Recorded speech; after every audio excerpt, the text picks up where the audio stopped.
You're listening to the Armchair GM Sports Network.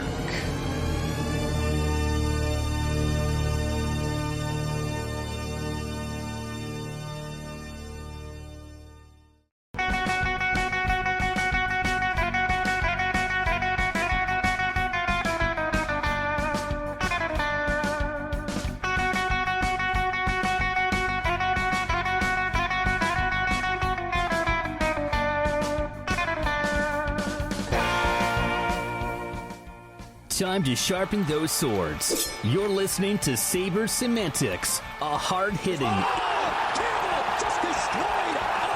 interview and discussion show featuring players, alumni, media, and all others who cover the NHL's Buffalo Sabres.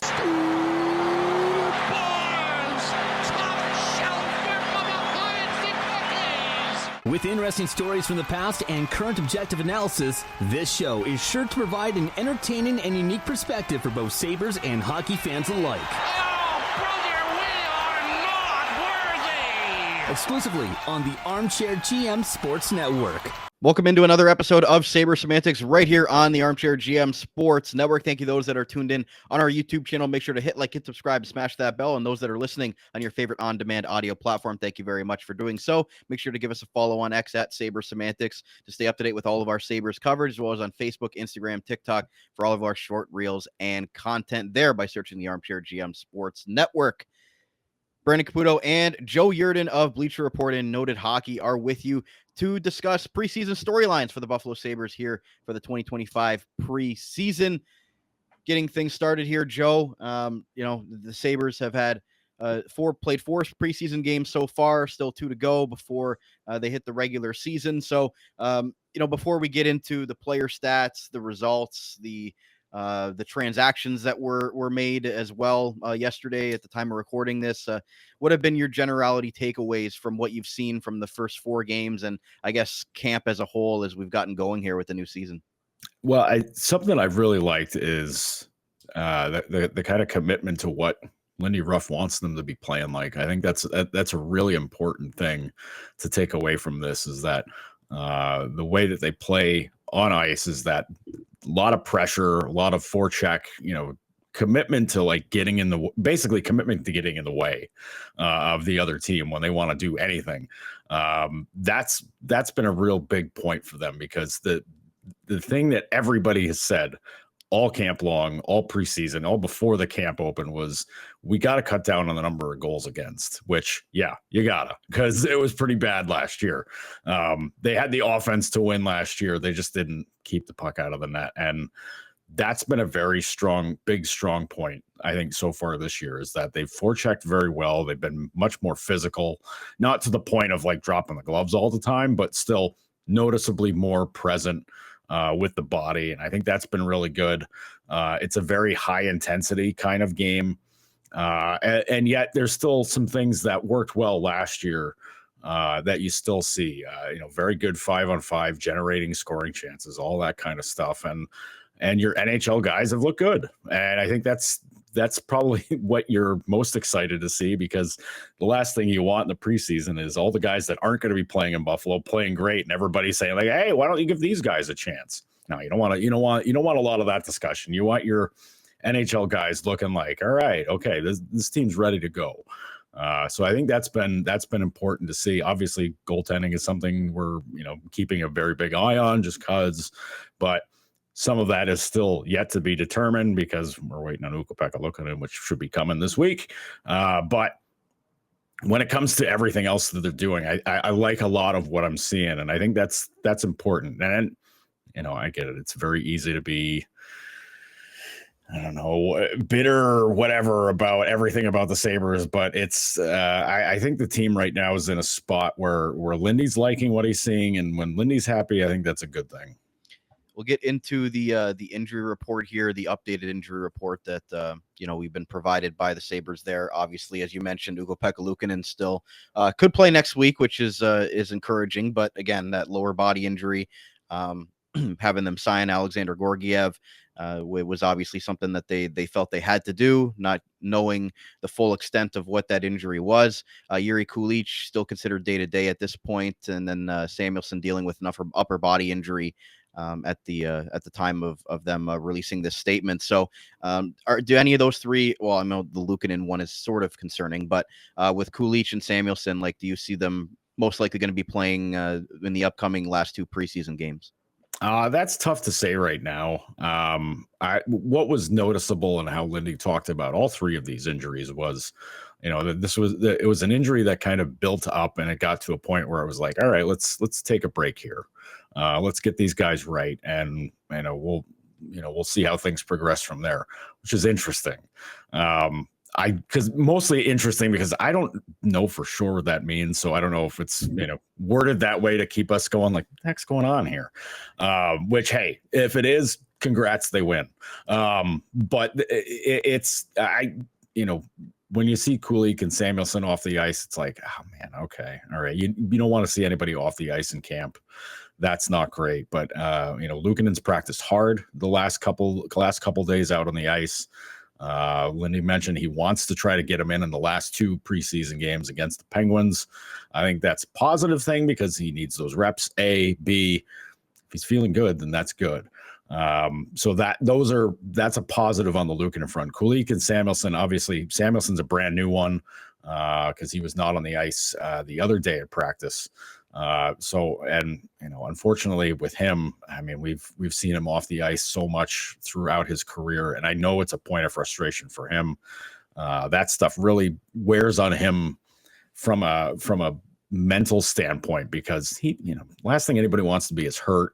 And for a guy like him that's been banged up a lot throughout his career, and he's so young still, it's something that can affect you, affect your mindset, going into these things. But get him back. They've got enough defensive depth that they don't really have to sweat it too much. But it does make, potentially some training camp or some camp breaking roster choices very much more interesting if that's the case. Kulich, yeah, that's bothersome because you want a young guy like that who's an offensive, spark plug in the lineup. The way they had the lines going early on, I think they had him shaping up to be, I want to say it was third line. It was him, Doan, and Quinn was shaping up to be the third line, that's fun. That's a ton of fun.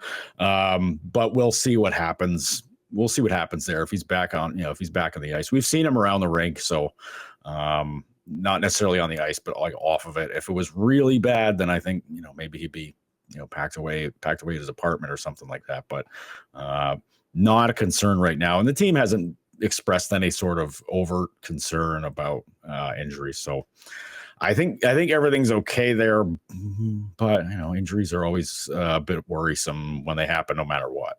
And Alex Tuch, another one that was encouraging that he was back on the ice, and Lindy talked about him and his presence, just being able to be a veteran guy, in the lineup and just having the line shake out a little bit more to what they should be come the regular season. So having Alex Tuch back in the lineup yesterday was obviously huge because he was out with that undisclosed injury for a little bit in the preseason. Yeah, and he looked good. Tuch was a bit self-critical, saying he thought he was slow. He thought he wasn't really jumping to play. I thought he looked very good. He was on a line with Ryan McLeod and Jason Zucker. So I think that's probably the line you're going to see together in the regular season. That crew works really good. And Zucker and Tuch have kind of unstated chemistry where they just know where the other guy's going to be no matter what.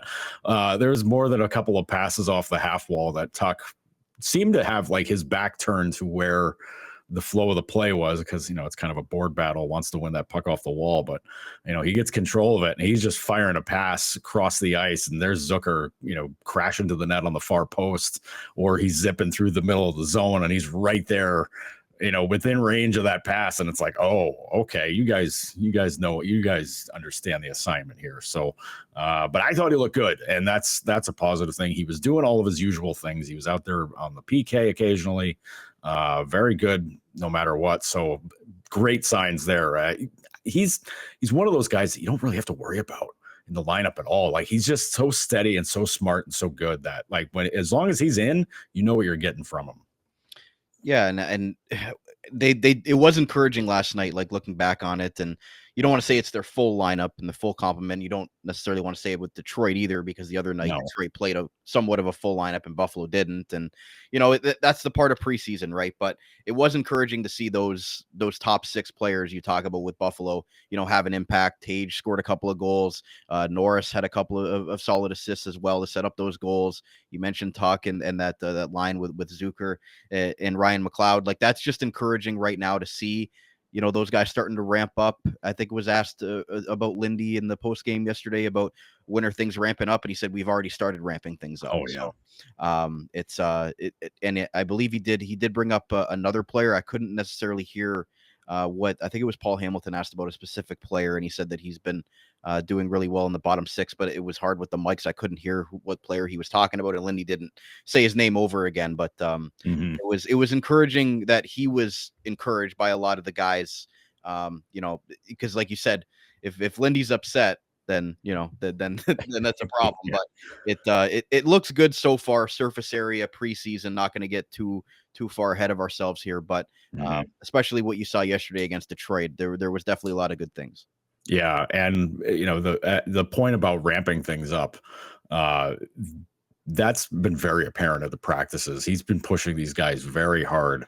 And I know the cynical folks will be like, well, that's why guys are getting hurt. No, that's not why guys are getting hurt. That's not it. It's not it at all. But like, these are hard practices. And like, these guys came into camp. There isn't a guy that I could like look at and go like, oh boy, he wasn't ready. Like, you can tell if a guy's out of shape or whatever.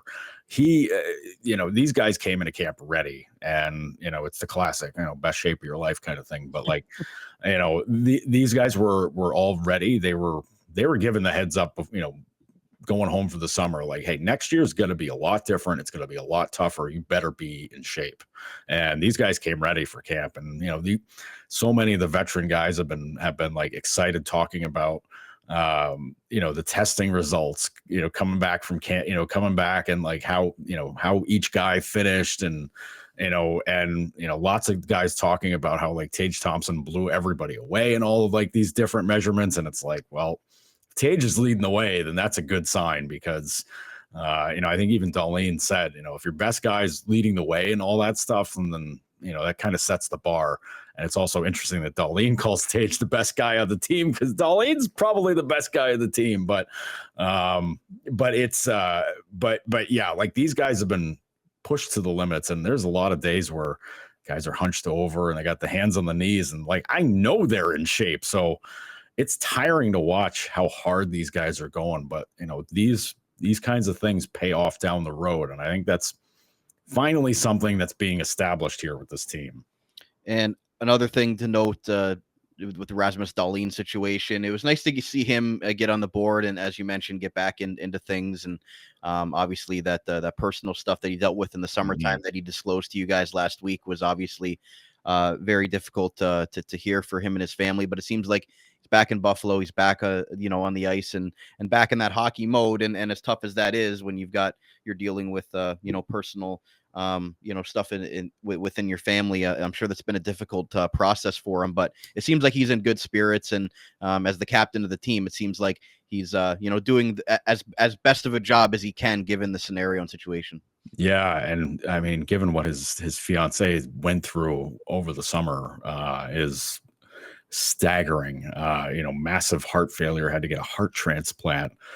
Is back home in Sweden and resting and trying to get back to speed. But the fact that she's doing well and everything is remarkable. Like, that's wonderful to see. And Darlene looks like the guy that we've gotten used to seeing here. He's such an intense competitor. Like, it's the most basic drills and small area games and things like that they do in camp, and this dude wants to win every single one of them. And like, every now and again you'll see him just get kind of mad and like smash the stick on the boards, or yell out a four-letter word maybe or something like that, and you're just like, all right, man, take it down a notch. Like this is practice. Like, but you don't want to cut that out of a guy either. Like, you want somebody who's that intense. And yeah, it's good to see him back, and I expect another massive year from him. I think what we saw last year kind of got swept under the rug because of how the team did.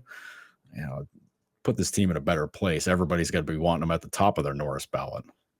For sure. And the Sabres did trim the camp roster by 24 yesterday following the game. So you see it up on the screen there if you're watching on the YouTube side. If you're listening on audio, you can kind of just look it up on the Sabres website. But Joe, what did anything really surprise you there from the guys that were sent down to Rochester? And they're, again, we're getting down to the 23-man roster cut down by October 6th. So it's now down to 32. So there's still more to go. But anything surprise you from this latest list?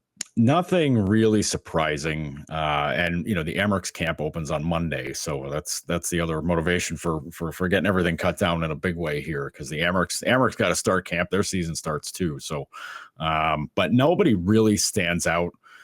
Maybe Consta Helenius, because he played so well. He played so well, and he played each of the preseason games, and he did not look out of place one bit. He played extremely well. Had a nice setup for Roddy Murtka in the game against Detroit on Saturday afternoon. Made a nice play. Isaac Rosén made a heck of a play to get that started. Took a hit to make that pass to Helenius to start a 2-on-1. And Helenius makes a really nice pass to Murtka, and Murtka slips it under Sebastian Kosa on the play. The Detroit defense was a little bit crossed up on themselves on that. Murtka took advantage. But Helenius built himself a little bit of a posse in the fan base, because fans are like, he's staying, right? He's going to stick around, right? And I'm like, all right, everybody, let's calm down a second here. Like, who are you taking off the roster to make a place for him? And then, that just opens up the doors for people to name 5 guys that aren't going to be cut to make place for a guy who can easily get through waivers. But he played really well. You hope that there's not like a mental letdown from that, because sometimes guys are just like, all right, yeah, I'm making the team, and then you get sent down, and it's you're not happy about it, because you're like, I should be there. That's that should be my time up there. But I think for a guy like him, though, like he understands the spot. Like, he knows he's 19, and he's going into his second AHL season, and he's playing like this. That's huge for the Amherst. Like, because if you're getting a guy that's going to play like that every game, man, like that's going to be a big thing. And you know what? He plays like that, he ain't going to be in Rochester all that long if he keeps doing it. So that's a positive thing. For some of the more established guys like Rosén, I'm just like quickly looking over the list here. Rosén, I think Zach Metsa had a nice camp. That was good to see. Nikita Novikov and Vsevolod Komarov, like those guys need more time in the AHL. You could see them in Buffalo at some point this year, especially Novikov, if defensive injuries really kind of stack up, because they're probably keeping 8 defensemen this year. So we'll see. But just going over the rest of this list here, Rosén, you wanted to see Rosén push a little bit more and have a better camp, but he might be one of those spots where it's like, okay, man, like, this is the last year of his ELC. Let's see what's going to happen here. But and then the goalies, they cleared out Leinen and Ratzlaff. No surprise there. Devin Levi. Again, folks are wondering, like, what's going on with him? Is there something wrong? No, there's nothing wrong. He's going to be Rochester's #1 guy. Again, he's going to push for the backup starter job next year in Buffalo, though. And you mentioned Rosén there because we talked about it after the prospect camp, that we really wanted to see him dominate, and he didn't even pick up a point in that. And then going through training camp, and it was a big camp for him, because he's been here in Buffalo now, as you mentioned, last year of his entry-level contract, and he's seen players drafted after him maybe get those opportunities. And now you're wondering, where does that leave Isaac Rosén? Does he have another big year in Rochester and then earn his way into a bridge contract with Buffalo to possibly try to make the team next year? So a first-round pick, and fans always want to look at that and say, this guy was a first-round pick a few years ago. Why is he not up with the team yet? Even Consta Helenius was drafted last year, and people are wondering why he's not on the team yet. So there's always that rush to think that first-round picks need to be in the NHL within 2 years, and I just think that's not really a realistic expectation, even with Radim Murka, who we'll get into it a little bit. But does anything concern you about the Rosén situation? If there's a concern, it's that kind of like setback mentality, that that sort of like mental disappointment where, a guy's play suffers for a couple weeks, maybe a month, maybe 2 months, however long, because they know they're battling, they know they're fighting against whatever, and they want to be in the NHL bad, especially Rosén. Rosén wants that NHL job bad, but he did not stick out, and I feel bad about that because he's a good player. And he's shown that in Rochester, and he's had to work hard to get to where he is now, where he can be, a top scorer in the AHL. Like, that's important to see. But when it comes to taking that step towards the NHL, I mean, I don't know if maybe the play in the Prospects Challenge got him behind the 8 ball as camp started or whatever. But like, he stayed steady working with guys from Rochester, because that's a good chemistry, comfort sort of thing where you're hoping that those guys can kind of take off playing that way. It's just, those shifts they were getting, that wasn't really happening. And then, I mean, like I said, he makes a really nice play in the game on Saturday to make it happen. But that was it for the game as far as, really standing out. Whereas Hellenius was a guy who stood out a lot. Wahlberg, you saw maybe a couple of times. That's another guy where it's a little disappointing, but Wahlberg's still really young. Rosén's a vet now, man. And, you want to see more from him. You want to see him be able to, kind of have that chip on his shoulder where he's like, forget this, I'm doing it. And we haven't really seen that from him. Maybe we see it from him in the first month or so in Rochester, where he's going to be like, I know I'm back here, but I don't want to come back here. I'm battling my way back to Buffalo, and I'm going to stay up there, which I think it's kind of where it is right now with him. You want to see him do that. You want to see that sag in his play and, having his head down when he's playing games, because we've seen that from big Sabres prospects in the past, and it really hurt their ability to be able to take that next step. And for some of those guys, they never really made it back to the NHL, and you don't want to see that happen with Rosén because the talent's too good. He's a good player.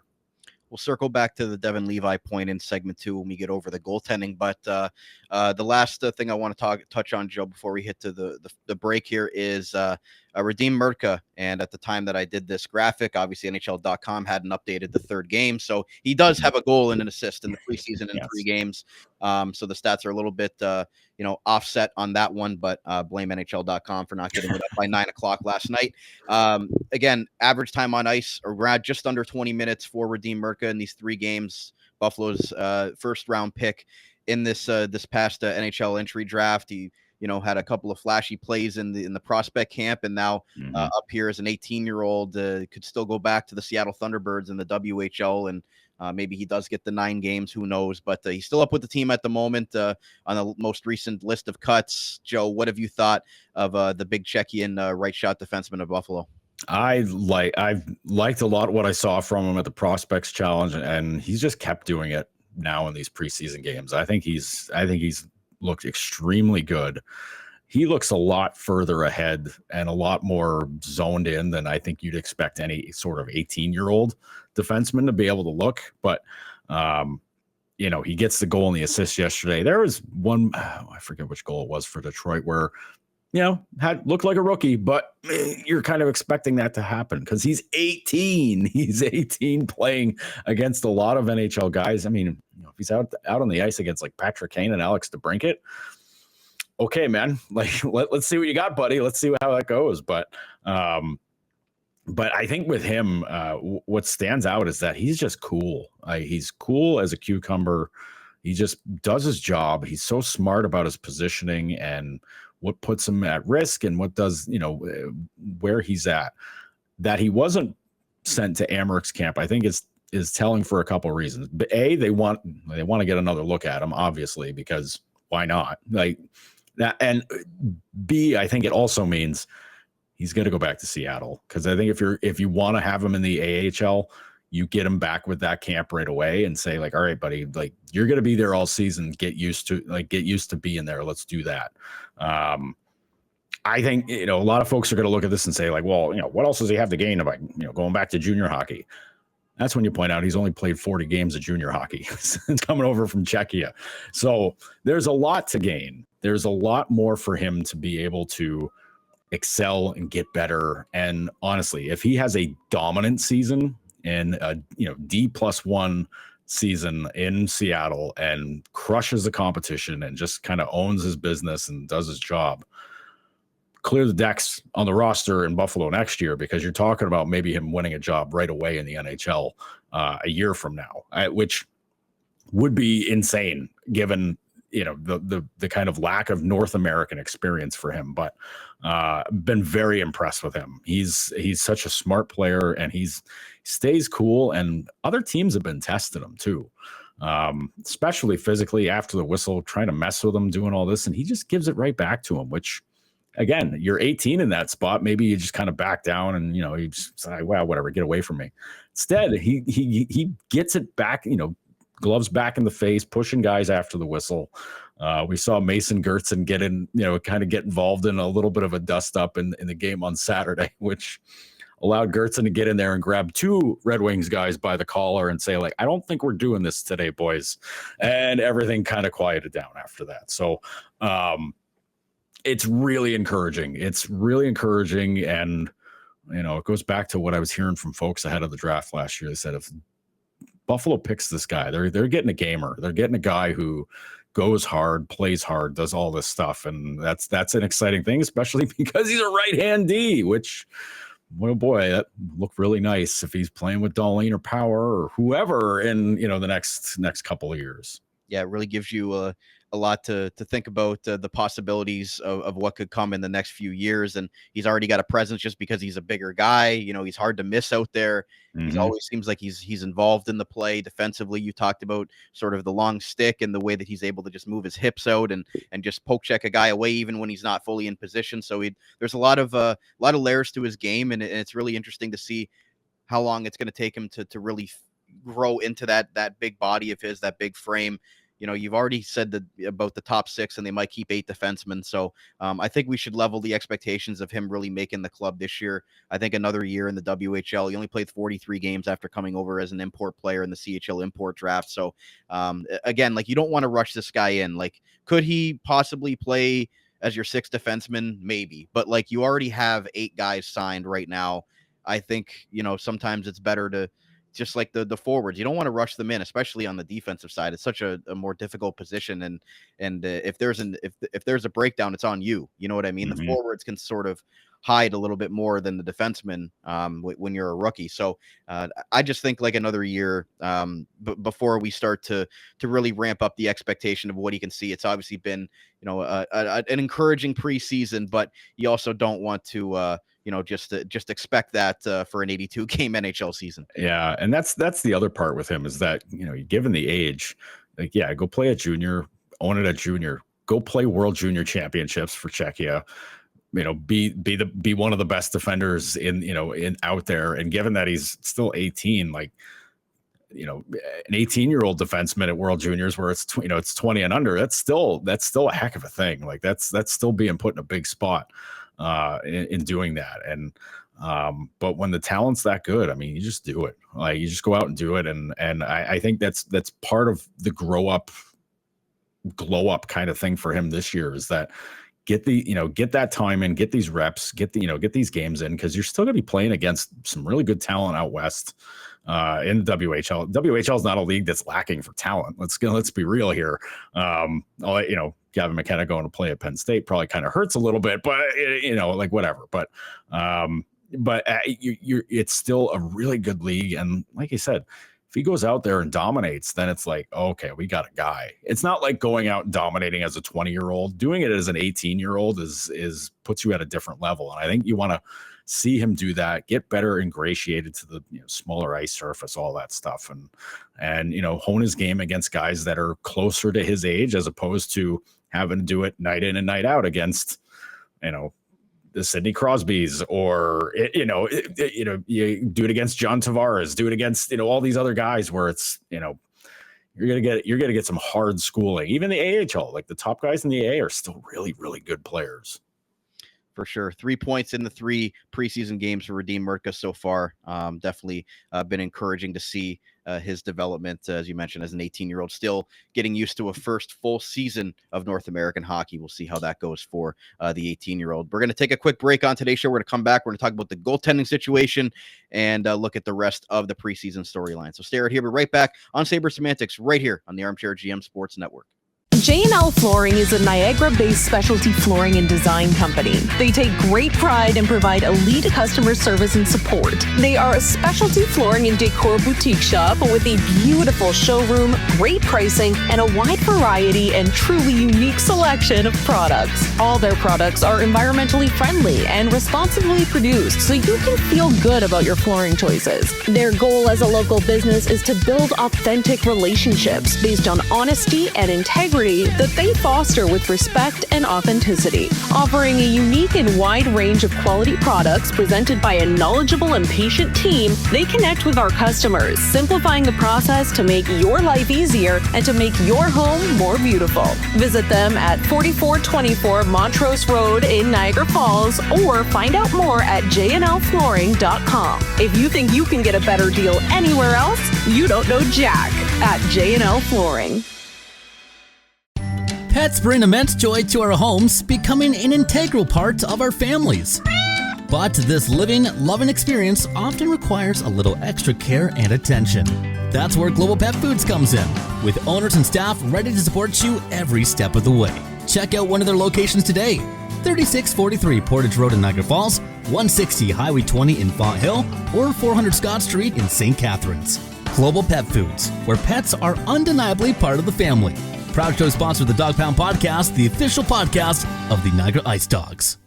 Wild Bill's Auto Repair is your local center for auto maintenance and repair in the Niagara region. Since 2012, Wild Bill's Auto Repair and Body Shop has been helping customers stay safe and confident on the road, knowing their vehicle is in top running condition through the garage's services. Located at 7868 Oakwood Drive in Niagara Falls, the garage started as a tribute to the owner's father, William Robert Hunter, who passed away, continuing the same community spirit and high level of service which customers can expect from him back at Hunter's Auto Repair. Their multi-award-winning auto shop has earned the trust of the Niagara community with its fair treatment of all customers who can feel confident they'll get trustworthy advice and repairs during their visit. Their experienced crew loves meeting new people and looks forward to forming a lasting partnership for the care of your vehicles. To find out more or to book a service, contact them today at 905-358-7868 or wildbillsauto.ca. Wild Bill's Auto Repair, helping customers stay safe and confident on the road since 2012.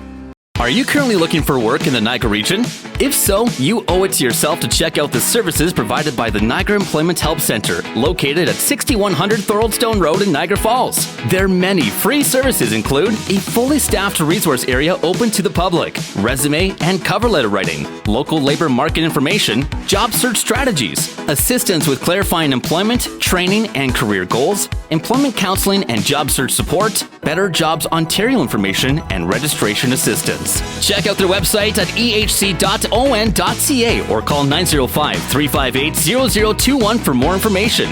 The Niagara Employment Help Center, helping people find work since 1983. This Employment Ontario program is funded by the Government of Ontario. You're listening to the Armchair GM Sports Network.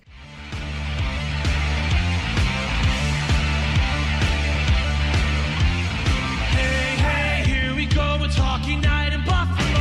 Hey, hey, here we go. The boys in blue, white, and gold. Hey, hey, here we go. Make some noise, get in the zone. All for one and one for all. Let's hear you from your heart and soul.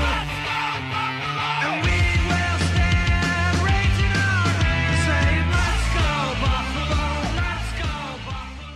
Welcome back to part 2 of today's Sabres Semantics episode right here on the Armchair GM Sports Network. Brandon Caputo joined alongside Joe Yerdon of Noted Hockey and Bleacher Report, continuing to discuss the Sabres 2025 preseason storylines here for their 6 games here in the preseason. Thank you to those that are tuned in on our YouTube channel today in video. Make sure to hit like, hit subscribe, and smash that bell to stay up to date with all of our video coverage of our podcast here on the YouTube channel. And those that are listening on your favorite on-demand audio platform, thank you very much for doing that as well. Make sure to give us a follow on X at Sabres Semantics. Stay up to date with all of our Sabres coverage, as well as our polls for our shows, Facebook, Instagram, TikTok here on the network.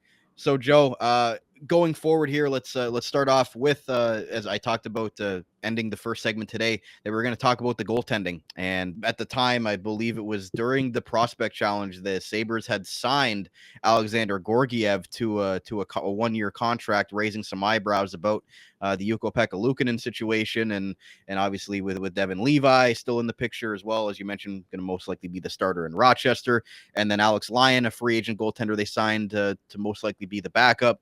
to Ukko-Pekka Luukkonen in this offseason. What were your first, I guess, impressions of what you thought of the signing of Georgiev, and then what you've thought of him so far throughout the preseason with how this goaltending carousel has kind of gone with Luukkonen now back at practice this week? Well, I think what with the Georgiev signing told us was that there was concern about Luukkonen's injury. When the camp opens and a guy's not on the ice and it's a goalie and you're talking about a lower body injury, you're like, oh boy, okay, Luukkonen's already he's had his hips operated on before, so you're hoping like, oh boy, I hope it's not that. You're hoping it's not a groin injury. You're hoping it's all kinds of things with the lower body with the goalie where something goes haywire, you're down in it, like, because you don't want to deal with it. I think the fact that they signed Georgiev told us that signing him to a PTO was a risk, because you sign a guy to a PTO, that means any other team can still swoop in and offer him a contract and get him, because you're offering him a chance to try out. It's not an official deal. And when injuries come up or there's absences, then things can get a little haywire. So this, I think, was making sure you get a guy that you can trust and that And Lindy Ruff talked about how he spent a lot of time in the off season chatting with Georgiev, because he coached them with the Rangers when Lindy was an assistant with them, so he knows Georgiev well, and obviously has some trust with him and understands there's a bond there. So getting him signed and getting him into camp as maybe not an insurance policy, but definitely insurance policy against Luukkonen, maybe having some long-term issues, made sense. It just makes it a very crowded house. And we asked Lindy was asked a couple days ago about how he feels about 3 goalie setup and all this, and he's like, well, I don't like it. And that's like, well, all right, but you're looking at that possibility, happening, because Alex Lyon's there. They signed him for 2 years, and Luukkonen's the number one. So you're looking at a crowded crease and 3 veteran guys who, granted, Lyon and Luukkonen both have experience with the 3-man net. Lyon had to deal with it in Detroit, I think, in his first year there, maybe even a bit last season as well, because they had all, Cam Talbot and oh boy, I'm forgetting names here. There's a lot of goalies in Detroit. There's been a lot of guys in Detroit, but so those guys have experience with it, but it's not a fun situation for anybody, because there's only one net. Only one guy can play. And if one guy's got it locked down, you got 2 dudes sitting on the bench wondering when they can get their next crack at it. And that's, and it shortens up the ability to make changes to the lineup, which makes the coach unhappy. And it's just not a fun situation. But now they're kind of dialed into it, because they've got 3. Georgiev's played pretty well. Lyon was okay. On Saturday, I think the first couple periods was a little bit frantic, a little bit frenetic, a little bit like, oh boy, okay, this is going to be exciting. We don't want it to be exciting, but he settled down well in the third period. But and Luukkonen, Lindy said Luukkonen's looking at maybe getting the start in the final 2 preseason games against the Pittsburgh Penguins.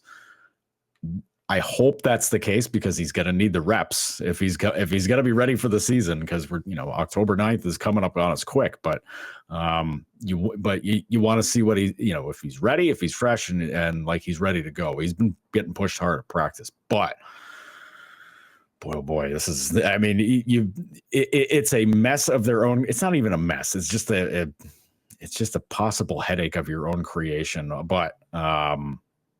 But yeah, I think if you're if you're looking to only keep 2 goalies, you're waiving one of them and then hoping he gets through, so you can get him to Rochester. So Devin has a grown-up, backup down there, a veteran guy to work with, as opposed to being the veteran at 23 years old, trying to guide Topias Leinen and Scott Ratzlaff in their first seasons in pro hockey in North America. So there's reasons for doing it, but boy, it makes things uncomfortable.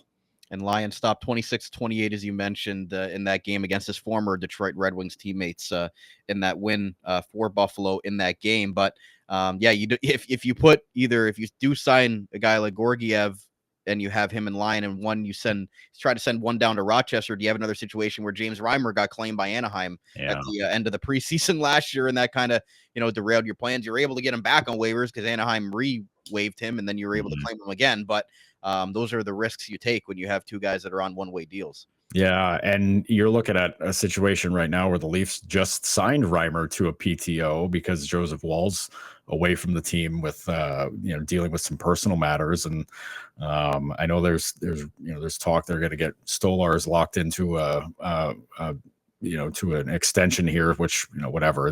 We're not doing Leafs talk, but never. But you're talking about a chief rival team that could use a guy, and if you're waiving a guy that can help them out in the meantime, then that's not what you want to be doing. That's the exact situation that helped the Sabres have a 3-man rotation a couple of years ago when the Tampa Bay Lightning were kind of going through a minor situation. I think Vasilevsky got banged up in camp, and they knew he was going to be back soonish, but you're not going to hand a team in your own division a free goalie to help them out of a bind. That's for sure. And I don't think the Sabres are too eager to do that.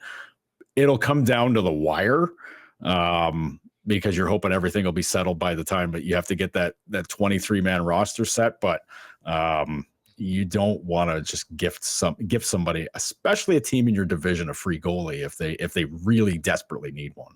And you're hoping that maybe some other teams waive goalies that are maybe comparable to the guy that you're waiving as well. So maybe they look at other options, not just Buffalo's got the glaring option that everybody wants to claim. So looking at that, our Twitter poll here, Joe, just the fan base, a little bit basically split. They like it, they're indifferent, and they don't understand the move. 27.3%. Again, that Sabres Semantics get in on our fan polls for our shows. How do you feel about the Sabres keeping 3 goalies at the uncertainty of Ilko Pekka-Luukkonen being fully healthy? It's there's a lot of mixed bags with this, but again, like you mentioned, I think it's just going to all depend on what happens when they have to put somebody on waivers. If Luukkonen plays these last 2 games in the preseason and looks good, then maybe releasing Georgiev from that tryout, and or if they do sign him for some reason, then you have to try to get Lyon down to Rochester to be the backup for Devin Levi, who you said is going to be the starter this year again in Rochester for another season, to hopefully maybe try to earn a spot as the backup next season, or maybe the starter, who knows. But it's just right now there's too much wait and see with Luukkonen's injury situation to say it's going to be a definitive, these are the 2 guys in the NHL, these are the 2 guys in the AHL. Well, that's the thing. Georgiev, they did sign. It was like a $800 something $1,000 contract. So that's an easily waivable contract, but also it's an easy one for any other team to pick them up if they do waive them, because trying to squeeze that little amount of money under your cap, you got to be in a really desperate situation and not be able to afford that coming through. And Lyon, you signed the guy for 2 years. You're not stuffing them through waivers to have them go play in Rochester. You're just not doing that. So I mean, if you got to do it next season when, with Devin, whatever, you deal with it then, but I don't think you want to be doing that now. But if Luukkonen plays really well in the next couple of games against the Penguins, I don't think you're sweating it too much having to waive a guy. And if he gets picked up, he gets picked up, because then you're saying well, our number 1 guy is all set. So, it's better for that guy to go somewhere else where, because those are 3 Lyon and Georgiev are NHL quality goaltenders. You don't want to have those guys languishing, one guy's being a healthy scratch, per night if you're keeping 3, and then B, having them in, if you can get them to Rochester, I mean, hey, cool. But boy, that's tough when you're top flight quality and you're in the AHL. That's hard to do. You have to have the right mindset to be able to do that and to handle it well. And then Lehinen and Ratzlaff, most likely, if they're not the backup in the American Hockey League, maybe they start off, their pro careers in the ECHL. Oh yeah. Yeah. Those guys, it's vital to get them ice time and to get them games. I think if you've got one of them backing up Devin in Rochester, the other guy goes to Jacksonville and starts as many games as possible.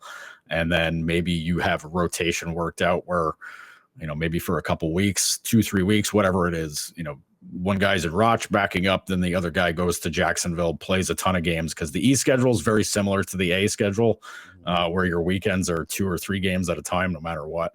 Because you got to sell tickets, got to get fannies in the building. So, but the E, if you've got a lot of goalies, having the ECHL affiliate is huge, and like the Sabres made as best use as possible as they could when they were bringing Lukin along. That was a difficult time given, the COVID stuff and everything. And then, he had to get hip surgery. It was just a weird time, but in the ideal situation, having the E team there for goalies is a big one, because you still have some pro quality guys in the E.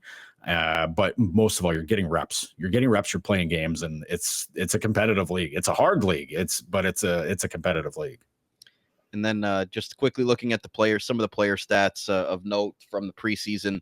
Josh Stone is a guy that, has a lot of intrigue because of that trade in the offseason with JJ Peterka coming over from Utah, with Michael Kesselring being the son of longtime NHLer Shane Doan, and has had a pretty strong preseason so far in his few games of action there. What have you seen from what Josh Stone brings as far as his game? And, do you think he carves out, a third line sort of role when the season starts for this team? I think what we've seen from Josh is he's come as advertised. He's a high energy guy for the style of play. Lindy wants these guys playing. He plays it to a T. He's in on the forecheck. He plays physical. He's winning pucks. He's not just digging pucks out of the corners and off the wall. He's winning them. And, having a guy that's just kind of like a, dog on a bone kind of guy, to bring out an old Phil Housleyism. Like, to have guys like that have that ability and just love to play that way. It's such a huge bonus. It was a little trickier for him with Utah / the Coyotes, because they were, they were not quite as talent heavy. They were, Utah was very good last year. And he was very good with them. But previously to that with the Coyotes, it was a little tougher, tougher road to hoe there. And, when he was playing at Arizona State, that was a new program in college hockey, and they were kind of lacking on overall talent. Played well. And Doan was a key part of those teams, but what you're seeing with him is a guy that just, he just goes in and gets after it. And it's something you don't really get to see that a lot from in past years from a lot of the guys in the Sabres, which is kind of telling for why the team didn't do as well, because he didn't have guys that wanted to get in and get after it like that, but he does. And, seeing him and how he interacts with the guys on the ice and in the room and all that, you can tell why everybody has just all the best things to say about Josh Stone. He's just seems to be like the guy's guy. And, it's the little things like that you have guys like that in the room, and it just makes everybody a lot happier. They're having a lot more fun. And obviously it's preseason, so everybody's still having fun anyways. Like the hardness of the regular season hasn't started knocking you around, but play wise, man, like this guy goes after it. And, they had him on a line with Yuri Kulik and Jack Quinn, and like that's the perfect guy to complement those two guys, because Kulik works hard. Quinn is a sniper, offensive spark plug guy. But when you got a guy like Doan who plays the way he does, it helps highlight the strengths for the other two guys. It also makes their lives a lot easier too, because he just like I said, he just goes and gets it, which I don't know. It's fun to watch him play. And do you think that, was sort of passed down from his father, the way that he played, maybe instilling that sort of work ethic and the way that Josh plays from what his dad did all those years with the Phoenix Coyotes? Yeah, there's a little bit of that. I think Shane played with a lot more of a nasty edge. especially in the playoffs. I mean, geez, so many of those seasons where the Coyotes were in the playoffs, and you're like, well, it's Shane Doan and a bunch of guys on that team. And I go back to thinking back to the Coyotes 2012 run to the Western Conference Final. Everybody forgets that team made it. They were a whisper away from the Stanley Cup Final in 2012. But that Kings team was nasty. But Shane Doan was the guy that was going after literally everybody in a Kings uniform that entire series. He was a monster. But Shane played a lot more physical. Like, he just loved going out and bodying guys all over the place and just getting in on it. But the similarities as far as like attacking the net, getting into some of the dirty areas, battling along the walls, like Josh does a lot of that stuff too. Josh just isn't like a big hulking strong man like his old man was, but what Josh does he does it with some speed and with a little bit more solid stick work to get to win those pucks away. So but I think the competitive nature, though, I think that's kind of born into him, though, because I don't think you can be Shane's kid and not be a fierce competitor. Now, before we wrap up and sort of look ahead to the last two preseason games, Joe, is there anybody that I did not go over today that has caught your eye? I know you're there every day at the practices, at all the games. Is there anybody that you wanted to quickly mention that maybe has caught your eye here in the last week or two? Well, I've been kind of watching some of the newer guys just to kind of get a more of a feel for what for how they play, what they do, what they're like, and I think fans are going to come to grow to really appreciate Connor Timmins on defense. A lot of the defense centric drills that they do, it's a lot of one-on-one stuff where it's them against the forward, whether it's in zone or you're tracking guys up and down the ice, whatever, what have you. Timmins is so good about matching up one-on-one with guys and keeping them square in front of him and not allowing them to get wide on him, because there's a lot of sometimes with defensemen, and there's a move that I call the oh crap spin, except I don't say crap. There's the oh crap spin where a guy gets a step on him and then that defenseman is like doing a big whirl around and they're already lost. Like, that forward is behind them and they're going to the net and you're just trying to catch up and try to prevent a scoring opportunity. Timmins doesn't seem to get caught off like that. He keeps guys really square, matched up on them, and he's eliminating anything that they're going to do. I've really liked seeing a lot of that from him, and I think that's going to be really important on the penalty kills. Obviously, penalty kills, you need your defenseman to be standing up strong, but just overall, his play, I think, is really solid. I mean, he's going to be on the third pair, so some of those matchups are going to be a little bit easier.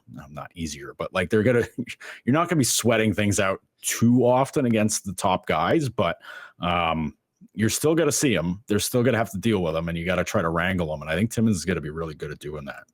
And he's basically sort of coming home. Niagara native, played with the Thorold Blackhawks and the GOJHL. So I'm sure he's going to have a lot of friends and family that are going to be attending the games for him this season. A little bit easier of a drive than when he was up in Toronto playing for the Leafs, and had a solid showing with the Pittsburgh Penguins when you really look at his advanced stats. So I'm interested to see Connor Timmins as well, coming over in that trade with the Pittsburgh Penguins and sending Connor Timmins and draft pick the other way. But you need those reliable guys on the third pair, and with Buffalo keeping 8 defensemen, we'll see how that sort of shakes out. But Connor Timmins, definitely like a feel-good story for him, being able to come back 20 minutes from where he grew up playing in junior hockey. So, Joe, as we wrap up the show here, I'm just going to quickly put up the preseason results. We talked about it a lot, that their last 2 games against Pittsburgh coming up this week, but 3-1 in the preseason.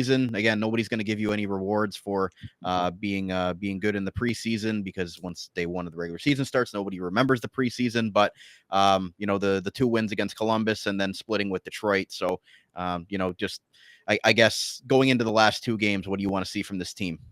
I think you want to see this team playing how you want to see them playing in the regular season.